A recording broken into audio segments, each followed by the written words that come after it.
जो आपको 4 ट्रेड्स मिलेंगे। सस्ता ऑप्शन शिल्पा जी से लेंगे आज हम। एफएनओ सुपरस्टार के लिए राजेश पालवे जी के पास चलते हैं, रुचित जैन के पास चलते हैं चार्ट का चमत्कार के लिए, और शरद अवस्थी जी के पास चलते हैं मिड कैप फंडा के लिए। तो शिल्पा जी आप शुरुआत करिए सस्ता ऑप्शन ट्रेड। जी अनुज जी, सस्ता ऑप्शन रहेगा कल्याण ज्वेलर्स में। कल्याण ज्वेलर्स में मोमेंटम बहुत स्ट्रांग है। अगर आप ऑप्शन चेन देखेंगे तो 750 760 के पुट राइटिंग में भी बहुत स्ट्रांग एडिशंस हैं, और यहाँ पे टुवर्ड्स 800 से लेके 820 के यहाँ पे upside targets very soon open होते हुए दिख रहे हैं। तो यहाँ पे 780 का एक कॉल ऑप्शन जो 25 रुपये में यहाँ पे ट्रेड कर रहा है, आप इसमें पार्टिसिपेट कीजिए। स्टॉप लॉस आप यहाँ पे 19 का रखिए। जो पहला टारगेट रहेगा वो रहेगा 32 का। इसके ऊपर सस्टेन करता है तो 38 से लेके 40 के भी लेवल्स आ सकते हैं। ओके, मीन वाइल स्टॉक लेकर आइए अब आप सी इन्फो सिस्टम यानी कि मैप माई इंडिया। एक बार उसको एड्रेस कर लेते हैं, उसके बाद चलेंगे हम बाकी ट्रेड्स लेंगे। वो जो डिसीजन था कंपनी ने लिया था वो रिवर्स किया है टू मेक एनी इक्विटी और debt investment in propose new company. See info वो है उस स्टॉक का नाम, और देखिए कैसे उसमें पंख लगे एकदम से 7% ऊपर इस समय मैप माई इंडिया। फ्लैश करिए उस न्यूज़ को ज़रा फटाफट, बड़ी न्यूज़ है ये। शरद जी, है क्या रेडार पर स्टॉक मैप माई इंडिया? जी सर्टेनली है। मुझे लगता है जिस तरीके की जियो स्पेशियल मैपिंग की अपॉर्चुनिटी निकल के आ रही है, इनके लिए काफी बड़ी एडवांटेज हो सकती है लॉन्ग टर्म में। एक्सपेंसिव तो है, और भी 41 रुपए के आसपास की अर्निंग एक्सपेक्टेड है अगले साल। उस पर ऑलरेडी 40-50 टाइम चल रहा है, बट मुझे लगता है जिस टाइप की लॉन्ग टर्म ट्रजेक्टरी है, 40 का मल्टीपल मिलना बहुत मुश्किल नहीं होना चाहिए। और ये न्यूज के बाद थोड़ी बहुत री रेटिंग अगर होती है तो 50-50 के मल्टीपल आसानी से मिल सकते। तो मुझे लगता है 2000 रुपए के आसपास के टारगेट आप लेके चल सकते हैं।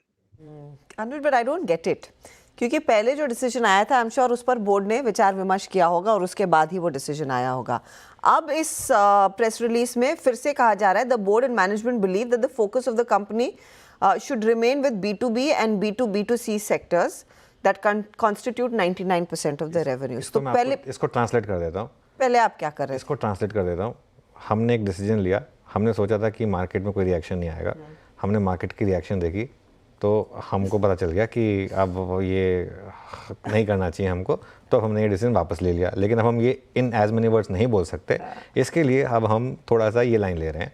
ये इसको इस तरीके से बस सिंपल ट्रांसलेशन इसका ये कि हमने कोशिश की थी कि कर दिया जाए उसको, वो मार्केट ने हमें बता दिया कि वो तैयार नहीं है उसके लिए, और हमारी पिटाई कर दी स्टॉक की।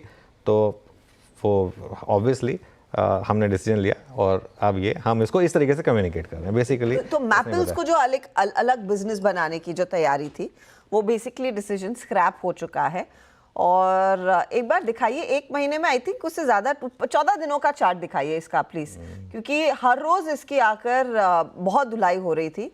ये 6% का नॉक है। ये आज का ही मूव आई थिंक उसमें रिफ्लेक्ट हो रहा है, लेकिन ये स्टॉक काफ़ी स्क्वीज किया गया था और इसमें काफ़ी करेक्शन देखने को मिला था उस पर्टिकुलर डिसीजन के बाद।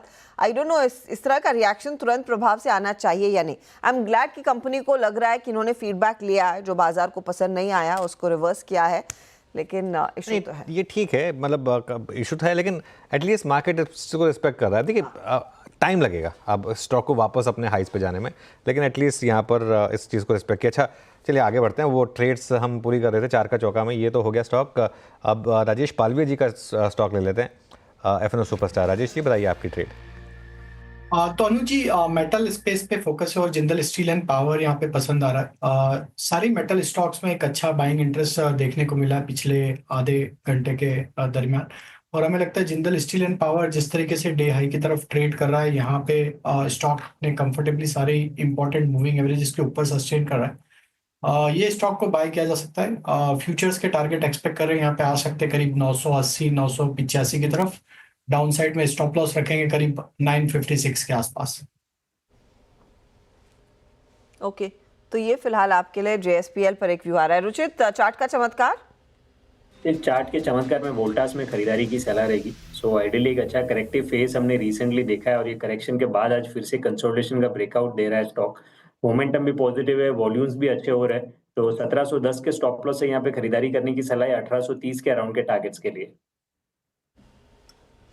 ओके, तो ये फिलहाल वोल्टास पर एक कॉल आता हुआ, सुबह में रेकमेंड हुआ था, अब फिर से रेकमेंड हो रहा है। शरद, मिड कैप फंडा?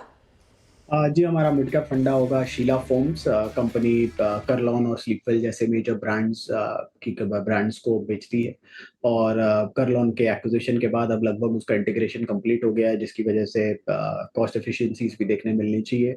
इसके अलावा फर्लेंको की भी इंटीग्रेशन की वो कोशिश कर रहे हैं, जहां वो एग्जिस्टिंग स्टोर्स में फर्लेंको के भी फर्नीचर को डिस्प्ले करने की और बेचने की बात कर रहे हैं।